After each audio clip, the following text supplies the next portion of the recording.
I want to speak to you today about safe relationship chaining and flags. And flags are issues that pop up quite often early on in our relationships or in a dating scenario. And sometimes if we are sort of having a good time and we're really sort of wrapped up in the moment, as it were, we could miss some pretty important flags that could be showing themselves quite early on. And today, in this short video, I want to highlight the ability to be able to identify flags early on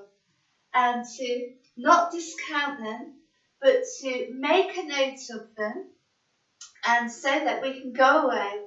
and we can suss out whether these red flags need to be actioned upon or not. And so, in the initial stages of our relationships, it's quite a good idea to train ourselves to be able to identify what sort of flags are showing up potentially very early on, so that we can take note of those flags and decide whether we need to do anything about that or not, or whether we need to take some more time in order to see how things pan out and whether there are any more flags further down the line or not. And obviously, if these red flags are horrendously dangerous, we need to take action fairly soon and not allow ourselves, under any circumstances whatsoever, to be placed in a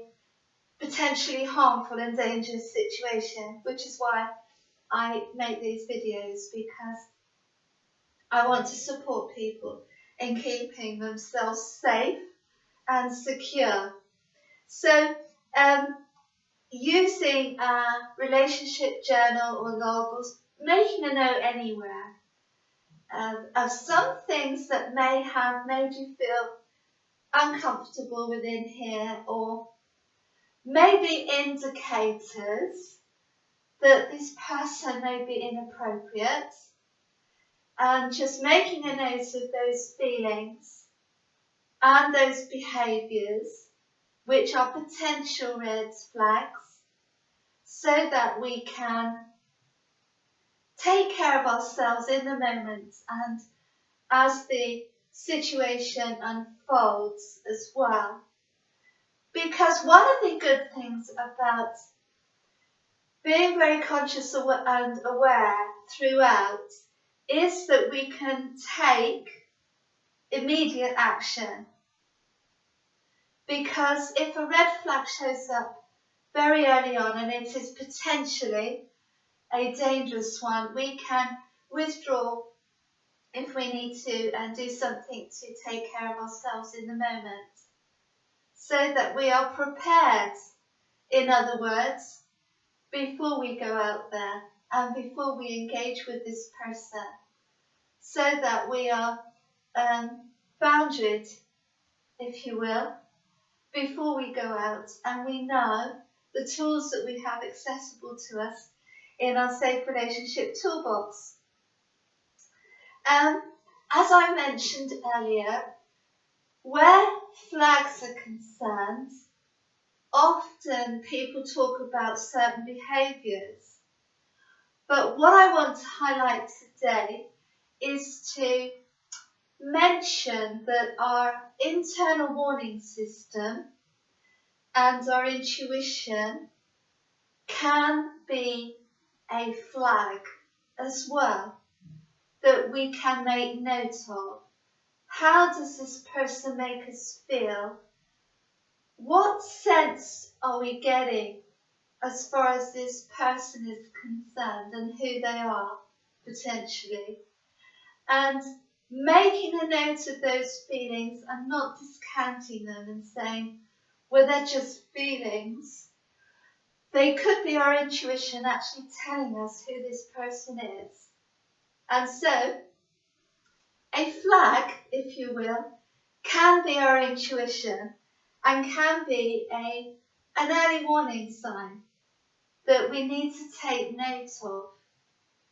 so that we learn to train ourselves in this way to trust ourselves and our intuition, so that we not only take note of certain behaviour or words or mannerisms or whatever this person is showing, but also that we take notice of our own feelings, because our own feelings and our intuition may be speaking to us in a way that is contrary to who that person is presenting themselves as. And so it may feel as if there is a cognitive dissonance there being set up, but usually our inner warning system, our intuition, is usually far more trustworthy than what we may be seeing or hearing from another person. So a flag of any sort is an opportunity for us to take care of ourselves in a moment, possibly take a step back and give ourselves more time to be able to suss out who this person is, who will inevitably be shown over a long period of time anyway. So I just wanted to flag up the issue, if you'll pardon the pun, of flags today for you as a tool that we can have in our safe relationship toolbox, that we can use in any situation in order to keep ourselves safe and, importantly, happy. Bye-bye.